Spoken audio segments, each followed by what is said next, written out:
kali ini yang ingin saya prediksi adalah kasus Subang.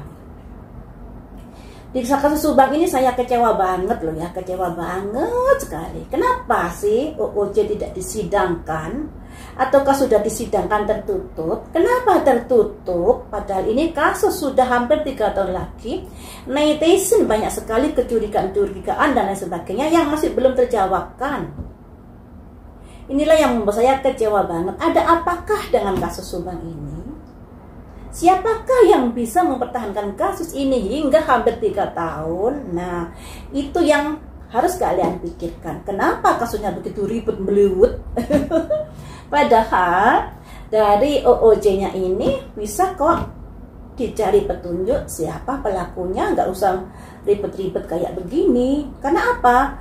Karena di hari pembunuhan paginya itu sudah ada pembersihan di TKP. Siapakah yang melakukan? Ya, konon kabarnya OOJ. Jangan ngomong dari pihak kepolisian loh, ada OOJ berapa orang begitu. Tapi kenapa OOJ ini tidak dibuka kasusnya secara publik seperti kasusnya Sambo? Inilah yang membuat saya menjadi kecewa.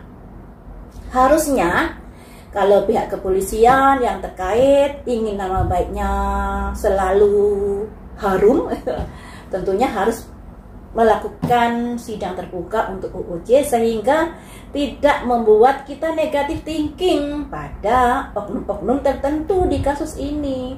Ya, oknum-oknum terkait OOJ, terkait yang menyelidiki dan lain sebagainya. Karena kasus ini membangongkan sekali.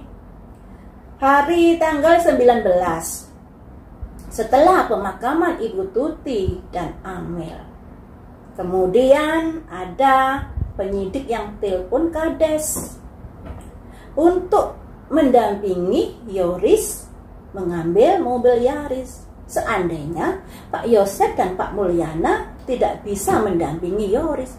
Nah, dari kata-kata saya ini tentunya kalian bisa mencerna siapa yang memiliki kepentingan terkait mobil Yaris tersebut. Pak Yosef kah? Pak Mul kah? Kades kah? Yoris kah? Ada tidak ada Pak Yosef dan Pak Mul, mobil Yaris akan tetap diambil. Mengapa bersikukuh seperti itu? Nah, tanda tanya kan. Dan mobil yang segede itu di tanggal 19 dipindahkan entah kemana. Kalau menurut dari berita yang saya baca, pada akhirnya mobil itu dibawa ke rumah Uwak Lilis. Yoris nuduh Pak Arief, tapi Arief pada akhirnya memberi klarifikasi. Saya dari TKP langsung pulang, tidak ikut masuk di mobil Yaris.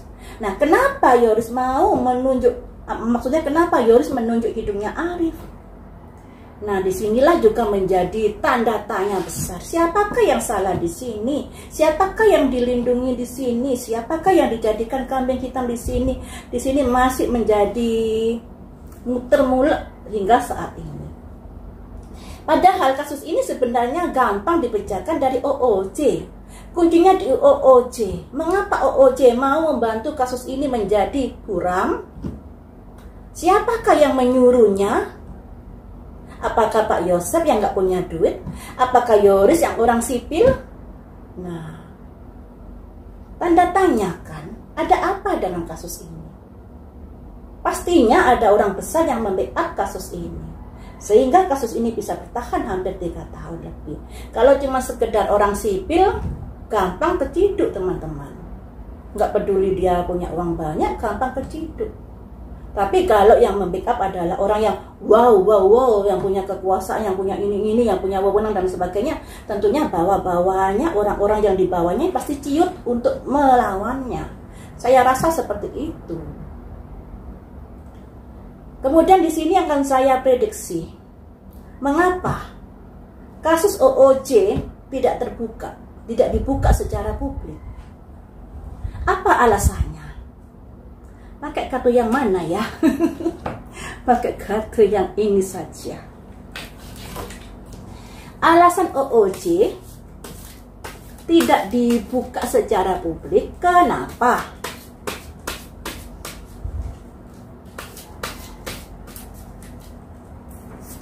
Karena impartiality. Impartiality ini terkait dari materi dan harta benda. Impartiality yang digambarkan dari seorang wanita yang memegang ember, di mana embernya ini berisi air. Seharusnya seorang ini adalah adil, harusnya seperti itu. Jadi masih ada sesuatu berat sebelah di kasus ini. Itukah alasannya mengapa OOC tidak dipublikasikan, kesalahannya apa, siapa pelakunya, yang membantu dan lain sebagainya. Nah ini yang menjadi kasus yang tidak kurang adil ya. Buat saya sih memang kurang adil, karena kenapa mencari jalan yang ribet kalau jalan tol ini untuk pengungkapan kasus ini ada, terbuka lebar dari OOC. Kenapa masih berlibet ini itu sampai 2-3 tahun lebih ya. Kemudian mengapa tidak ada di sini, alasannya apa OOC ditutupi? Alasannya apa OOC ditutupi? Ada simbol prayer, ada simbol doa, ada simbol keinginan seseorang. Nah, keinginan untuk apa? Keinginan untuk apa?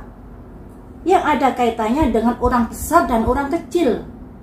Nah, seperti yang saya bilang tadi, ada orang besar yang membackup kasus ini.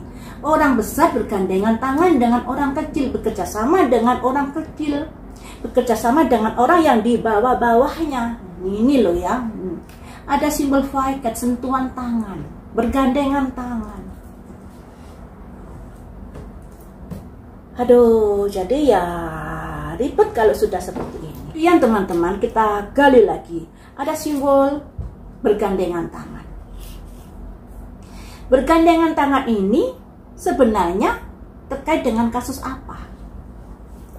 Bergandengan tangan ini sebenarnya terkait dengan kasus apa yang disembunyikan oleh mereka? Ada simbol joy, kesenangan. Jadi selama ini sebelum kasus ini mencuat, mereka-mereka ini adalah menikmati kesenangan-kesenangan yang ada kaitannya dengan Ibu Tuti dan Amel. Tentunya mereka ada kerjasama atau ada hubungan seperti apa yang pada akhirnya ada peristiwa seperti itu. Karena ternyata hubungannya ini ada kaitannya dengan kesenangan. Ada simbol joy. Selanjutnya, mengapa kamu tega melakukan seperti itu?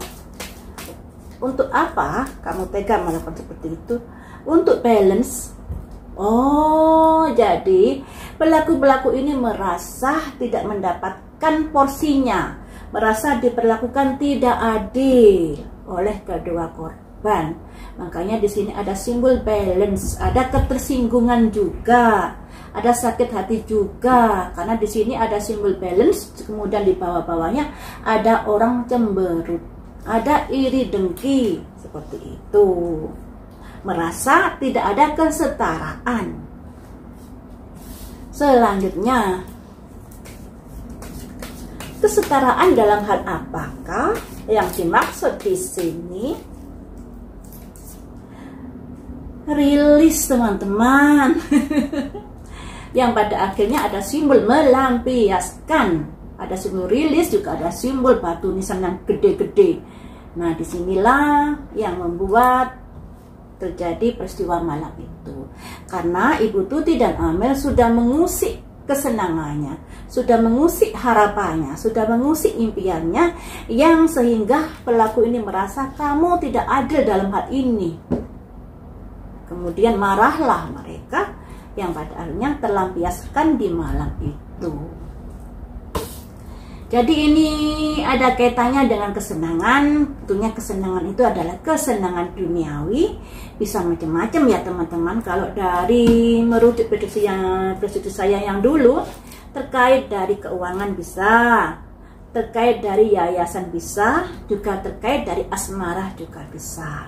Tapi dari prediksi saya dulu, anak muda kaya sering keluar di kartu saya. Nah, siapakah anak muda kaya ini? Kalau dari penglihatan saya, pelakunya adalah anak muda-muda. Ini pernah saya utarakan saat pertama kali saya mengawal dulu ya. Pelakunya adalah anak muda-muda. Saya dulu juga pernah mencurigai pelakunya adalah sosok yang tua. Tapi ketika ada prasangka seperti itu, kemudian keluar ada anak muda-muda yang membabi buta di malam itu. Tapi kenapa anak muda ini kok hanya Danu? Nah, kalau dipikir Danu melakukan seorang diri juga mengaburkan kasus ini hingga 3 tahun lebih nggak bisa loh. Apalagi Danu juga orang sipil, apalagi ekonomi Danu juga nggak mapan. Mana mungkin dia bisa membungkam orang untuk mempertahankan kasus ini sampai hampir 3 tahun. Jadi Danu ini saya rasa hanya sebagai pembantu di sini. Ada orang yang lebih dominan dalam kasus ini selain Danu. Hanya saja sayangnya Danu kalau mabuk mungkin jujur. Kalau nggak mabuk belibet ngomongnya. Nah, makanya tinggal gimana kejujuran Danu di sini. Apakah yang dikatakan saat mabuk itu benar? Apakah yang dikatakan di awal-awal dulu saat dia mencurigai Pak Yosep itu dikarenakan Pak Yosep memiliki istri 2. Nah, tapi setelah beberapa tahun berlalu, Danu malah mencokot Pak Yosep yang katanya dia disuruh Pak Yosep, dia kerjasama dengan Pak Yosep malam itu, kemudian juga mengait-ngaitkan dengan Ibu Mimin, Ariki, dan Abi. Disinilah sayangnya sampai saat ini Ibu Mimin, Ariki, Abi masih belum dipenjara. Kenapa? Apakah barang buktinya belum lengkap atau belum kuat? Ataukah hanya memiliki satu alat bukti? Nah, disinilah kita juga tanda tanya, teman-teman. Tanda tanya banget loh, kasus ini membangongkan banget. Makanya kita harus berpikir cerdas. Kenapa sih, ada apa di kasus ini? Kalau menurut saya ada orang besar di bawah kasus, di belakang kasus ini, dan orang besarnya tidak main-main, sehingga kasus ini bisa bertahan sampai hampir 3 tahun. Seperti itu ya teman-teman, kita ikuti kasus ini. Semoga keadilan yang berlaku, siapapun pelakunya harus yang benar-benar menjadi pelaku. Tidak ada yang ditutup-tutupi lagi dalam kasus ini, dan saya berharap Danu bisa jujur di persidangan karena kuncinya di Danu di sini. Danu bisa membuka kasus ini terang benerang karena Danu sudah menyerahkan diri. Pastinya dia melihat kejadian di malam itu. Hanya saja kejadian di malam itu versi Danu masih banyak kejanggalan-kejanggalan. Yang pertama adalah kejanggalan saat Danu memberikan pernyataan atau memberikan keterangan bahwa Pak Yosep membopong mayat Amel dari depan pintu rumah. Padahal di teras rumah saat kejadian tidak ada setetes darah pun. Teras rumah bersih, malah lewat belakang. Kenapa Danu bisa bercerita seperti itu? Nah, apakah Danu saat itu tidak begitu mengetahui kejadiannya, makanya dia mengarang kalau Pak Yosep membopong Amel dari pintu depan. Nah, kenapa jenazah harus diseret padahal menurut Danu ada Ibu Mimin, Abi, Arigi, Pak Yosep dengan Danu. Yang namanya jenazah, yang namanya ada orang banyak, tentunya jenazah bisa digotong daripada diseret. Ini juga bisa membuat kita menjadi kurang mempercayai dari perkataan versi Danu. Makanya kita tunggu saja sidang di pengadilan, bisakah Danu membuktikan perkataannya. Tentunya perkataan itu harus juga disertai alat bukti yang kuat. Seperti itu ya teman-teman, kita doakan yang terbaik untuk kasus ini. Siapapun pelakunya, yang penting adalah pelaku yang sebenarnya, karena bagaimanapun Ibu Tuti dan Amel berhak mendapatkan keadilan.